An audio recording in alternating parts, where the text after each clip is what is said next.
Hello guys, আজকে আমি নতুন ভিডিও নিয়ে আসতেছি। যে ওদ্রু আমাকে ভালো লাগতেছে না, কিচ্ছু ভালো লাগে না। তো আজকে বৃহস্পতিবার, রান্না করব না, ভাত রান্না করব না। তো সকাল সকাল কি করব? তো আমার ছেলেগুলো তো খাবে না।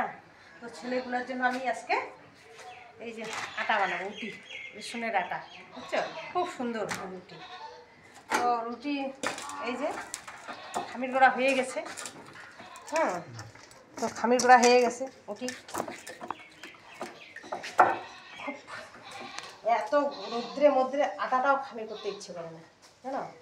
তো কী করবো, খাওয়া দিতে তো হবে না। তো দেখি খামির করে কী দিয়ে খাবো। যে জিনিস দিয়ে খাবো শুনলে তো তোমরা অবাক হয়ে যাবে যে দিদিভাই তোমার এত রোদ লাগে, এত গরম লাগে, আর ওর সাথে সাথে রুটি দিয়ে জিনিসটা খাবার। তো ভালো লাগলে নিশ্চয়ই কমেন্ট করো। তো দেখো, দেখতে থাকো আমি কি করতেছি। ও তোমরা এখানে দেখতে থাকো, দেখতে থাকো। তো জানো, এই যে কালকে রাত্রে কাঁঠাল নিয়ে আসি, তো অর্ধেকটা কাঁঠাল খেয়ে নিছি। তো দেখো বাকি কাঁঠালটা আছে। হ্যাঁ, তো আমি এটা ফ্রিজে রেখে দিছি, তো কাঁঠাল দিয়ে খাবো। হ্যাঁ, তো কাঁঠালের কষগুলো দেখো সেই বড় বড়।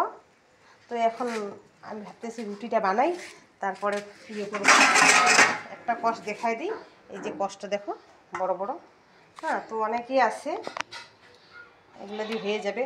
তো এত গরম, তো রুটি তো ভাজতেছি, ভাত রান্না করবো না।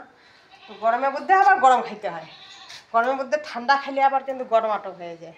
আমি নিজে বলতেছি না, আমি ডাক্তার না, কিন্তু আমার ঠাকুমারা, কাকিমারা, জেঠিমারা বলতো যে অত রোদ্রে এসে খাইস না, ঠান্ডা জল, গরম আটক হয়ে যাবে। তো আমি কী করি, গরমতে তাহলে গরম খাইতে হয়। তো ওর সাথে সাথে কি আছে দেখো,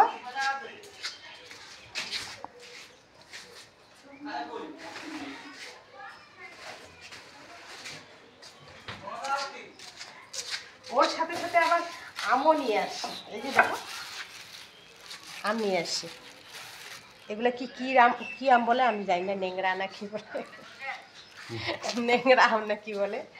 তো আমি তো দেখছি নেংরা আম অনেক বড় বড়। তো পোলাও নিয়ে আসছি, তো পোলাও খাবো।